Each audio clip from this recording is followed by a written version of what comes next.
ప్రభుత్వ medical కాలేజీలని private వ్యక్తులకు అమ్ముకోవడానికి నిరసనగా జగన్మోహన్ రెడ్డి గారు కోటి సంతకాలతో ఒక ప్రజా ఉద్యమాన్ని తీసుకురావాలన్న ఆలోచనతో ఆయన మా అందరికి కూడా ఒక డైరెక్షన్ ఇవ్వడం జరిగింది. అందులో భాగంగా నెల్లూరు నగర నియోజకవర్గానికి 60,000 మందితో మనం సంతకాలు చేయించి వీటన్నిటిని కూడా గవర్నర్ గారికి సబ్మిట్ చేయాలన్న ఆలోచనతో ఈ కార్యక్రమానికి శ్రీకారం చుట్టడం కూడా జరిగింది.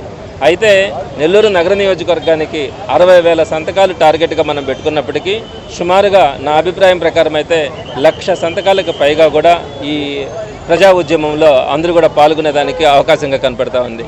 ప్రతి డివిజన్లో కూడా వేలాదిగా ఒక్కొక్క డివిజన్ సుమారుగా 2,000 మంది దాకా మనం సంతకాలు పెట్టించాల్సి ఉంటే సుమారుగా ఒక్కొక్కరు ఈరోజు 3 నుంచి 4,000 మంది వరకు కూడా ఈరోజు సంతకాలు పూర్తి చేసిన పరిస్థితిని మనం చూస్తూ ఉన్నాం.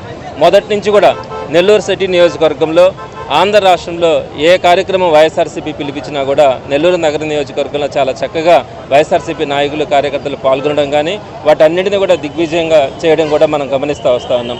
ప్రతి కార్యక్రమాన్ని కూడా ప్రతిపక్షం ఉన్నప్పటికి కూడా ఏ ఒక్క కార్యకర్త నాయకుడు కూడా లెక్క చేయట్లా, అందరూ కూడా చాలా యాక్టివ్గా పార్టిసిపేట్ చేయడం కూడా జరుగుతూ ఉంది. ఈరోజు ఈ 46వ డివిజన్లో ఈ కార్యక్రమాన్ని ఈ రచ్చబండ ద్వారా అందరి దగ్గర కూడా సంతకాలు చేయించుకోవడం కానీ ప్రతి షాపుకి కానీ ప్రతి ఇంటికి కూడా తిరిగి ఈ కార్యక్రమాన్ని దిగ్విజయం చేయడంలో ఈరోజు వేలూరు మహేష్ గారు ఈరోజు గాంధీ బొమ్మ సెంటర్లో ఈ కార్యక్రమాన్ని చాలా చక్కగా నిర్వహించడం, దీనికి సంబంధించి పార్టీ నాయకులు కార్యకర్తలు అందరూ కూడా ఈరోజు ఇక్కడ పాల్గొనడం చాలా సంతోషంగా ఉంది. అందరికీ కూడా ఒకటే చెప్తా ఉన్నాం, రాబోయేది వైఎస్ఆర్ కాంగ్రెస్ పార్టీ, జగన్మోహన్ రెడ్డి గారి నాయకత్వం మరలా రావాలని ఈరోజు ప్రతి ఒక్కరు కూడా కోరుకుంటున్నారు. పేదవాళ్ళ దగ్గర నుంచి ఉన్నత వర్గాల దగ్గర నుంచి అలానే ఉపాధ్యాయ ఉద్యోగులు అందరూ కూడా ఈరోజు మరలా జగన్మోహన్ రెడ్డి గారు రావాలి, జగన్మోహన్ రెడ్డి గారు వస్తేనే అందరికీ కూడా న్యాయం జరుగుతుందనే అభిప్రాయంతో ఈరోజు ఉన్నారు. కాబట్టి ఈరోజు పార్టీ కార్యకర్తల నాయకులు కూడా ఒకటే చెప్తా ఉన్నాను, ఈరోజు మనం కష్టాల్లోనే ఉన్నాం, మనల్ని ఇబ్బంది పెడతా ఉన్నారు, కార్యకర్తలను ఇబ్బంది పెడతా ఉన్నారు. కానీ ఇంకొంత కాలం కనుక మనం ఓర్చుకోగలిగితే తప్పకుండా ప్రజలందరికీ కూడా మనం మంచి చేసిన వాళ్ళం అవుతాం.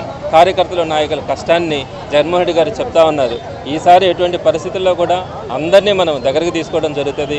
నాయకులు కార్యకర్తల కష్టానికి వాళ్ళకి గౌరవం ఇవ్వడం కూడా జరుగుతుందని మరి అందరికీ కూడా అదే చెప్తా ఉన్నాం. ఇంత కష్టపడతా ఉన్నారు, ప్రతిపక్షంలో ఉన్నప్పటికీ కూడా ప్రతి కార్యక్రమాన్ని విజయవంతం చేస్తున్న మీ అందరికీ కూడా జగన్మోహన్ రెడ్డి గారు వచ్చిన తర్వాత వైఎస్ఆర్సీపీ ప్రభుత్వం ఏర్పడిన తర్వాత ప్రజలకు ఎలా మంచి జరుగుతుందో పార్టీ నాయకులు కార్యకర్తలు అందరికీ కూడా మంచి జరుగుతుందని ఈ రూపంగా నేను అందరికీ కూడా తెలియజేస్తూ ఈ కార్యక్రమంలో పాల్గొన్నటువంటి ప్రతి ఒక్కరికి కూడా పేరు పేరున ధన్యవాదాలు తెలియజేస్తూ ప్రత్యేకంగా చక్కగా నిర్వహించినటువంటి వేలూరు మహేష్ గారిని ప్రత్యేకంగా అభినందిస్తాం. ఈరోజు యాక్చువల్గా వీటన్నిటిని కూడా మేము రచ్చబండ కార్యక్రమాలు అంటాం.